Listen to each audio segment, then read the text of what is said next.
मैं कर्नाटका से आता हूं और वहां का भी एक इश्यू मैं आप सबके सामने रखना चाहता हूं। अध्यक्ष जी,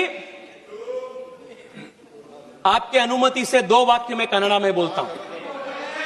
ನಮ್ಮ ಮುಖ್ಯಮಂತ್ರಿಗಳು ಬೆಂಗಳೂರಿನಿಂದ ಡೆಲ್ಲಿಗೆ ಬಂದು ನೀಟ್ ವಿದ್ಯಾರ್ಥಿಗಳಿಗೆ ಅನ್ಯಾಯ ಆಯಿತು ಅಂತ ಇಲ್ಲಿ ಹೋರಾಟ ಮಾಡ್ತಾರೆ.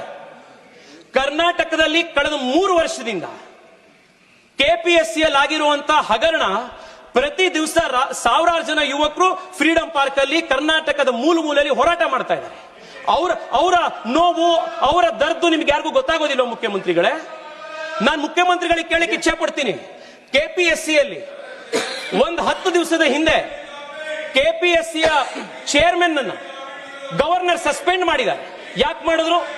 ಅವರ ಮಕ್ಕಳನ್ನ, 2 ಹೆಣ್ಣು ಮಕ್ಕಳು, ಅವರಿಗೆ ಯಾರು ಕೆಪಿಎಸ್ಸಿ ಚೇರ್ಮನ್ ಅವರಿಗೆ ಫೇಕ್ ಸರ್ಟಿಫಿಕೇಟ್ ಮಾಡಿ ಕೆಪಿಎಸ್ಸಿ ಚೇರ್ಮನ್ ಅವರಿಗೆ ಕೆಲಸ ಕೊಡಿಸಿದ್ದಾರೆ. ಮೊನ್ನೆ ವೆಟರ್ನರಿ ಕಾಲೇಜಿನಲ್ಲಿ ವೆಟರ್ನರಿ ಆಫೀಸರ್ಸ್ ಗಳದ್ದು ಎಕ್ಸಾಮ್ ನಲ್ಲಿ 80 ಲಕ್ಷ ರೂಪಾಯಿ ಪರ್ ಸೀಟಿಗೆ ಹರಾಜಾಕಿ ಕೆಪಿಎಸ್ಸಿ ಇವತ್ತು ಸೀಟ್ ಕೊಟ್ಟಿದೆ. ಅಧ್ಯಕ್ಷರೇ, ಒಂದೇ ಒಂದು ನಿಮಿಷ.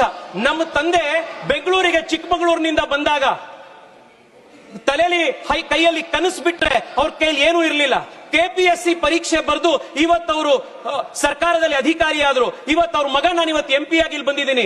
ಎಷ್ಟೋ ಜನ ಕೆಪಿಎಸ್ಸಿ ಎಕ್ಸಾಮ್ ನಲ್ಲಿ ಫೇಲ್ ಆಗಿರುವಂತ, ಅನ್ಯಾಯಕ್ಕೊಳಗಾಗಿರುವಂತವರ ಧ್ವನಿಯಾಗಿರೋದು ನನ್ನ ಕರ್ತವ್ಯ. ನಾನು ಅದನ್ನ ಇವತ್ತು ಮಾತಾಡ್ತಾ ಇದ್ದೀನಿ. ಮುಖ್ಯಮಂತ್ರಿಗಳಿಗೆ ನಾನು ಕೇಳ್ತೀನಿ, ನ್ಯಾಯ ಅನ್ನೋದು 2 ವೇ ಸ್ಟ್ರೀಟ್. ಮುಖ್ಯಮಂತ್ರಿಗಳೇ, ಡೆಲ್ಲಿಲಿ ಬಂದು ನೀಟ್ ಪರೀಕ್ಷೆಯಲ್ಲಿ ನ್ಯಾಯ ನೀವು ಕೇಳ್ತೀರಿ ಅಂತಂದ್ರೆ ನಮ್ಮ ಕೆಪಿಎಸ್ಸಿ ಇರುವಂತ ಪರೀಕ್ಷೆ ಇರುವಂತ ಮಕ್ಕಳಿಗೂ ಕೊಡ್ಬೇಕು.